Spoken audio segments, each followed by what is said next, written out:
नमस्कार दोस्तों। Mundane astrology series में हम आगे बढ़ेंगे और आज हम बात करेंगे कुर्मा चक्र और संगठा राशि चक्र के बारे में। मुंडेन एस्ट्रोलॉजी बेसिकली चक्रास पर बेस्ड एस्ट्रोलॉजी है। इसे मैदनी भी कहते हैं। किसी भी जगह के बारे में यदि आपको प्रेडिक्शन देनी है, किसी भी देश, शहर या राज्य के बारे में प्रेडिक्शन देनी है, पूरी दुनिया के अंदर हो रही भौगोलिक परिकल्पनाओं के बारे में आपको प्रेडिक्शन देनी है, यूनिवर्स के अंदर कौन से इवेंट होने वाले हैं उनके बारे में आपको प्रेडिक्शन देनी है, तो उसमें मुंडेन एस्ट्रोलॉजी का एक बहुत ही इंपॉर्टेंट रोल होता है। और मुंडेन एस्ट्रोलॉजी बेसिकली चक्रास पर बेस्ड है। आज हम जिन दो चक्रों की बात करने वाले हैं उसमें सबसे पहले हम बात करेंगे कुर्मा चक्र की और उसके बाद हम बात करने वाले हैं संगठा राशि चक्र की। कुर्मा चक्र दोस्तों होता क्या है? इसको सबसे पहले हम बहुत सारी ग्रहों की स्थिति के बारे में, हम किसी भी देश का यदि कुंडली बनाएंगे और उसमें ग्रहों को प्लेस करेंगे तो हम ये प्रेडिक्ट कर सकते हैं कि कोई इवेंट इस देश के अंदर होने वाला है, कोई अप्रिय घटना होने वाली है या प्रिय घटना होने वाली है, कैसी बारिश होने वाली है, कहीं पे बाढ़ आने वाली है, कहीं पे अर्थक्वेक या भूकंप आने वाला है, या किस तरह की घटनाएं घटित होगी, ये हम प्रेडिक्शन आसानी से दे सकते हैं on the basis of placement of planets. और उनके गोचर के बेस पर हम किसी भी देश की कुंडली को लगाकर ये प्रेडिक्शन दे पाएंगे कि इस देश के अंदर ऐसी घटनाएं होने वाली हैं। मगर आपको पता है कि देश, चलो हम भारत देश के बारे में बात करें तो बहुत विशाल देश है, और इस देश के अंदर यदि कोई भी घटना होने वाली है तो किस क्षेत्र में होने वाली है, इसमें बहुत डिफिकल्टी है। ऐसी बहुत सारी ज्योतिषियों ने प्रेडिक्शंस दी कि देश में भूकंप आने वाला है, मगर वो पिन पॉइंट नहीं कर पाए कि किस जगह पर भूकंप आएगा या किस तरह पे कौन सी घटना होगी। तो इसके सॉल्यूशन के लिए वारा मीर ने एक अपनी बुक बृहद संहिता के अंदर एक चक्र दिया, और वो चक्र का काम होता है कि कोई भी बैड इवेंट होने वाला है, खराब घटना होने वाली है, दुर्घटना होने वाली है, तो उसको हम पिन पॉइंट कर पाए कि देश के किस क्षेत्र में होगी। और उसके लिए उन्होंने चक्र बनाया जिसको हम कूर्मा चक्र बोलते हैं। इसकी आकृति कूर्मा चक्र की एक टॉर्टोइज या कछुए जैसी होती है। तो अब हम बात करेंगे कि कूर्मा चक्र से हम किस तरीके से प्रेडिक्शन देंगे और इस चक्र को हम किस तरीके से बनाते हैं। कूर्मा चक्र की शेप ये यहाँ पे आपको नजर आ रही है। ये एक ओवल शेप है बीच में, और इसको 9 हिस्सों में डिवाइड किया हुआ है। इसी तरीके से हमारे देश को भी 9 हिस्सों में हम डिवाइड कर सकते हैं। इसके 9 हिस्सों में जो सबसे केंद्र में हिस्सा आता है उसको सेंट्रल पार्ट बोलते हैं। और यहाँ पर सेंट्रल पार्ट में सबसे पहले 3 नक्षत्रों को रखा गया है। जो टोटल 9 हिस्सों हैं उनमें 3-3 नक्षत्र करके टोटल 27 नक्षत्र प्लेस किए हुए हैं। तो यहाँ पर जो सबसे पहले ये आता है केंद्र के अंदर जो आ रहा है, ये दैट इज सेंटर पार्ट। इसके बाद ये ईस्ट या पूर्व दिशा है, ये यहाँ पर आपका साउथ ईस्ट दिशा है, ये साउथ डायरेक्शन है, ये साउथ वेस्ट डायरेक्शन है, ये वेस्ट डायरेक्शन है, ये नॉर्थ वेस्ट डायरेक्शन है, ये नॉर्थ डायरेक्शन है, और ये नॉर्थ ईस्ट डायरेक्शन है। इस तरीके से इस पूरे रीजन को 9 पार्ट्स में डिवाइड कर दिए गए हैं, और इन सभी 9 पार्ट्स में नक्षत्रों को प्लेस किया गया है। तो सेंटर पार्ट में जो नक्षत्र रखे गए हैं वो 3, 4, 5 है। फिर ईस्ट डायरेक्शन में नक्षत्र है 5, 6, 7, 8 है। मैं नंबर बता रहा हूँ। 3, 4, 5 का मतलब कृतिका, मृगशिरा और रोहिणी हो गया। 6, 7, 8 का मतलब आर्द्रा, पुनर्वसु एंड पुष्य हो गया। इसी तरीके से साउथ ईस्ट में 9, 10, 11 मतलब इसमें एंटी क्लॉकवाइज डायरेक्शन में प्लैनेट्स, नक्षत्रों को प्लेस करेंगे। फिर 12, 13, 14 ये साउथ डायरेक्शन को रिप्रेजेंट कर रहे हैं। नक्षत्र 15, 16 और 17 प्लेस्ड है आपका साउथ वेस्ट में। 18, 19, 20 वेस्ट डायरेक्शन में है। 21, 22, 23 नॉर्थ वेस्ट में है। 24, 25, 26 नॉर्थ डायरेक्शन में है। 27 एंड 1 और 2 नक्षत्र को यहाँ पर रखा हुआ है। ये कूर्मा चक्र फिक्स है। इंडिया एज ए कंट्री यदि लें तो इन नक्षत्रों की पोजीशन फिक्स है। अब आपको ये प्रेडिक्शन देना है कि किस जगह पे कोई भी इंसिडेंट होने वाली है, बैड या गुड कोई एक्सीडेंट होने वाला है, तो हम किस तरीके से देखेंगे।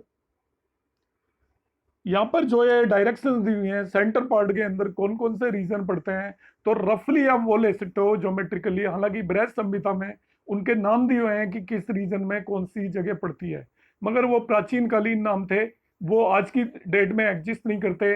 अब आपका प्लेसेस के नेम बदल चुके हैं, डेमोग्राफी ज्योग्राफी सब कुछ चेंज हो चुकी है। तो आज के टाइम पर यदि आप लाइक सेंट्रल इंडिया में देखना चाहते हो, तो सेंट्रल इंडिया में जो रीजन आते हैं उन्हें हम प्रेडिक्ट कर सकते हैं कि वहां पे 3, 4, 5 नक्षत्र की पोजीशन है। इसी तरीके से यदि आप ईस्ट इंडिया में देखना चाहते हो, तो ईस्ट इंडिया में लाइक आपका आसाम हो गया, मणिपुर हो गया। करंटली आप देख रहे हैं मणिपुर के अंदर तरह तरह की इंसिडेंट हो रही है, तो उसका हम प्रेडिक्शन दे सकते हैं इसके बेस पर कि देश के अंदर झगड़े होंगे, एथनिक वायलेंस होगी, किस जगह पे होगी, ये यदि आपको प्रेडिक्शन देनी है तो उसमें कूर्मा चक्र बहुत ज्यादा इंपॉर्टेंट हो जाता है।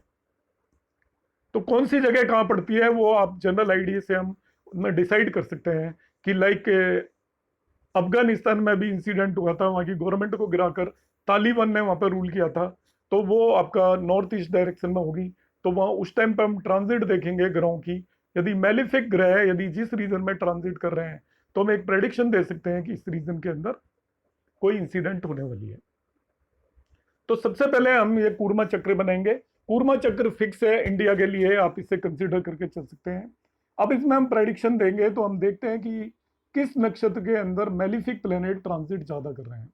यदि सेंट्रल रीजन के अंदर कई सारे मेलिफिक प्लेनेट्स ट्रांजिट कर रहे हैं और हमारा यहाँ का इंडिया का कुंडली यदि ये बताती है कि इंडिया के अंदर कोई इंसिडेंट होने वाली है, तब हम उसमें प्रेडिक्शन दे सकते हैं कि वो सेंट्रल इंडिया के किसी पार्ट के अंदर इंसिडेंट होगी। इस तरीके से कूर्मा चक्र हमें हेल्प करता है। जिस तरीके से आपका डिफरेंट डिफरेंट डायरेक्शन को नक्षत्र रिप्रेजेंट कर रहे हैं, उसी तरीके से ग्रह भी डिफरेंट डिफरेंट डायरेक्शन को रिप्रेजेंट करते हैं। हमें मालूम है जैसे कि वास्तु में हम देखते हैं कि ग्रह भी अलग अलग डायरेक्शन को रिप्रेजेंट करते हैं। Like east direction is ruled by the sun. यदि सन अफ्लिक्टेड होगा तो ईस्ट डायरेक्शन में कोई इंसिडेंट हो सकती है। अब आप देख रहे हैं कि सन भी अफ्लिक्टेड है चार्ट के अंदर, और ईस्ट डायरेक्शन के नक्षत्र भी अफ्लिक्टेड है। नक्षत्र का मतलब ईस्ट डायरेक्शन में हो गया आर्द्रा, पुनर्वसु एंड पुष्य। यहाँ पे मेलिफिक प्लैनेट्स का ट्रांजिट है, मार्स का, सैटर्न का एस्पेक्ट है, राहु का, केतु का, और आपका सन भी एफ्लिक्टेड है बाई दीज प्लैनेट्स। तो हम ऐसा प्रेडिक्शन दे सकते हैं कि इस पर्टिकुलर रीजन के अंदर कोई इंसिडेंट हो सकती है।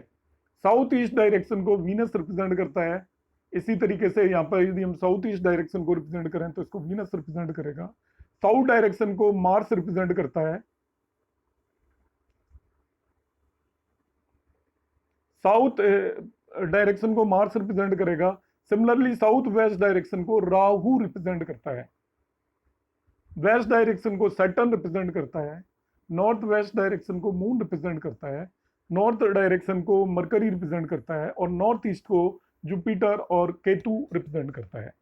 तो कूर्मा चक्र के बेसिस पर हम ये प्रेडिक्शन दे सकते हैं कि किस पर्टिकुलर रीजन के अंदर कोई इंसिडेंट होने वाली है। हालांकि ये बहुत कॉम्प्लिकेटेड प्रोसीजर है, मगर जो स्टूडेंट आचार्य का कोर्स कर रहे हैं उनके लिए कूर्मा चक्र की बेसिक नॉलेज होना जरूरी है। कूर्मा चक्र ड्रॉ करना आना उन्हें चाहिए, और कौन सा रीजन किस चक्र के किस डायरेक्शन में रिप्रेजेंट करता है, कौन से नक्षत्र किस डायरेक्शन को रिप्रेजेंट करते हैं, ये मालूम होना चाहिए। अब मैं दूसरी बात करूंगा जो कि एक बहुत ही इंपॉर्टेंट टॉपिक है, वो है आपका संगठा राशि चक्र।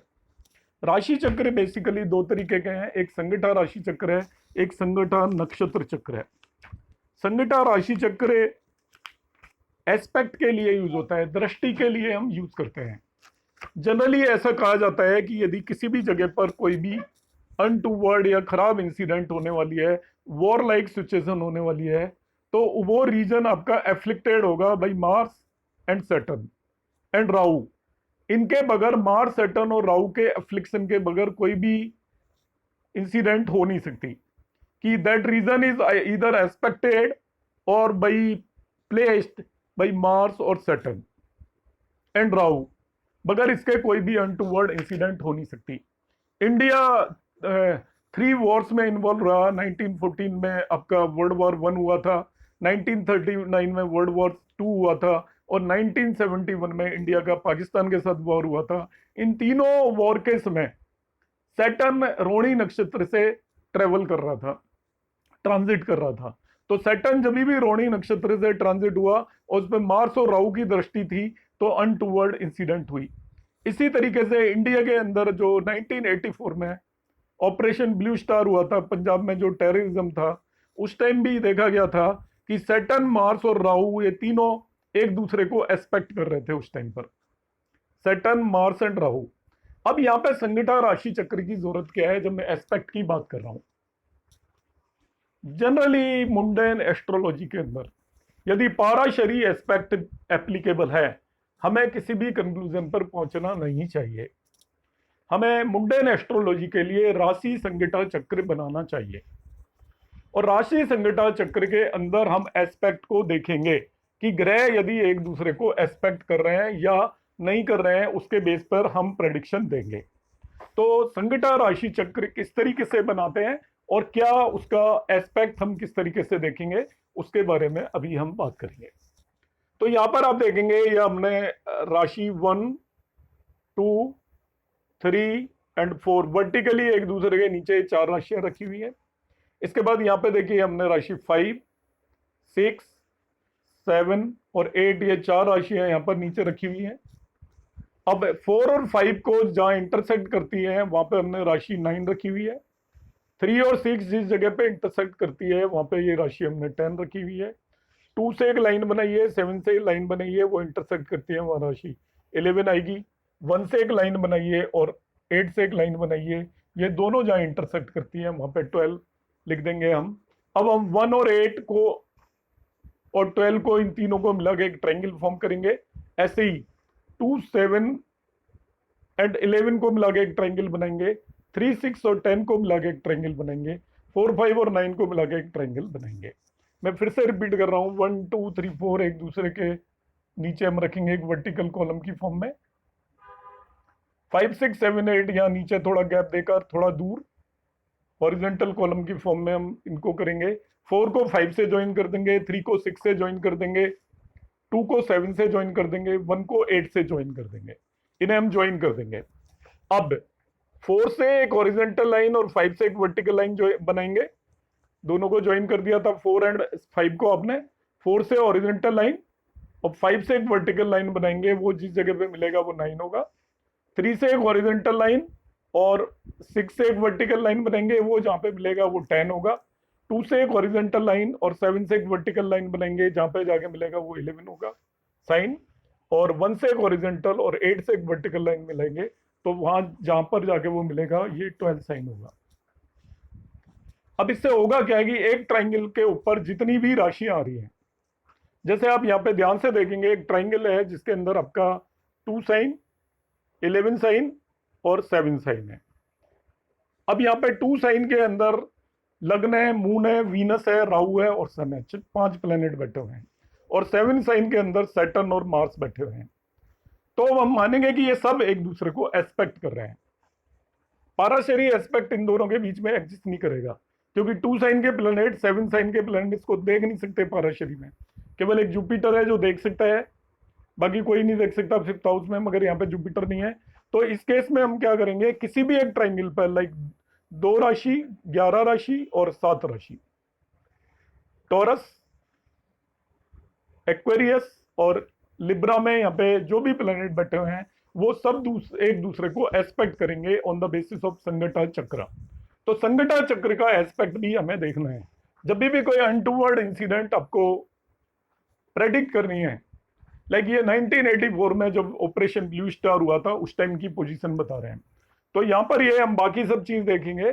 सबसे पहले हम हमारा चार्ट देखेंगे इंडिया का, और चार्ट में यदि आपको लग रहा है कि कोई एफ्लिक्शन है, कोई प्रॉब्लम आपको दिखाई दे रही है पाराशरी एस्पेक्ट के बेसिस पे, और जनरली प्रॉब्लम्स होती हैं जब भी किसी भी हाउस से रिलेटेड आपका राहु, मार्स एंड सैटर्न का उस पर एफ्लिक्शन हो किसी भी हाउस पे, वो एक दूसरे को देख रहे हो, एक साथ कंजक्टेड हो, तो कोई भी अनटूवर्ड इंसिडेंट होगी। अब वो इंसिडेंट को आपको कंफर्म करना है तो हमें संगठा राशि चक्र देखना चाहिए। संगठा यदि वो पाराशरी एस्पेक्ट एग्जिस्ट करता है और संगठा राशि चक्र में भी एस्पेक्ट एग्जिस्ट कर रहा है, तब आप कह सकते हैं कि कुछ इंसिडेंट सर्टेनली होने वाली है। पाराशरी एस्पेक्ट नहीं भी कर रहा है, पाराशरी एस्पेक्ट एग्जिस्ट, मगर संगठा राशि चक्र में एस्पेक्ट एग्जिस्ट कर रहा है, तभी भी आप प्रेडिक्शन देंगे कि कोई भी आपकी बैड इंसिडेंट होने वाली है। तो इस तरीके से संगठा राशि चक्र का हम यूज करेंगे जब भी हमें कोई भी इंसिडेंट मुंडेन एस्ट्रोलॉजी में प्रेडिक्शन देनी है। हमें पता चला आपका कोई भी एक्लिप्स हुआ है, जनरली जो भी इंसिडेंट्स होती हैं वो सोलर एक्लिप्स या लूनर एक्लिप्स के बाद होती हैं। कोई एक्लिप्स हुआ है, ग्रहण हुआ है, और उसके आसपास हम ग्रहों की स्थिति देख रहे हैं चार्ट के अंदर अच्छी नहीं है, वो एक दूसरे को सैटर्न, मार्स, राहु वगैरह एफ्लिक्ट कर रहे हैं, तब हम संगठा राशि चक्र बनाएंगे। और संगठा राशि चक्र के अंदर भी वो एक दूसरे को यदि देख रहे हैं, एस्पेक्ट कर रहे हैं, संगठा राशि चक्र में जो हम एक ट्राइंगल बनाते हैं, वो ट्राइंगल के तीनों कोनों पे जो भी ग्रह होते हैं वो सब एक दूसरे को देखते हैं। लाइक यहाँ पे आपका 2 साइन, 11 साइन और 7 साइन एक संगठा राशि चक्र के एक ट्राइंगल पाते हैं। ये इनमें जितने भी ग्रह हैं वो सब एक दूसरे को एस्पेक्ट करेंगे। और यदि आपके मेलिफिक एक दूसरे को एस्पेक्ट कर रहे हैं, एक साथ बैठे हुए हैं, तो एक कोई भी आपकी बैड इंसिडेंट हो सकती है। In this way we can study संगठा राशि चक्र। आई होप कूर्मा चक्र और संगठा राशि चक्र के बारे में आप लोगों को क्लियर हुआ होगा। आपको इसमें अभी भी कोई डाउट्स हैं, यदि आप कुछ और जानना चाहते हैं तो आप मुझे मैसेज कर सकते हैं। आपको यदि मेरा वीडियो अच्छा लगा हो तो आप इसे लाइक और शेयर कर सकते हैं। आपका वीडियो यहाँ तक देखने के लिए बहुत बहुत धन्यवाद।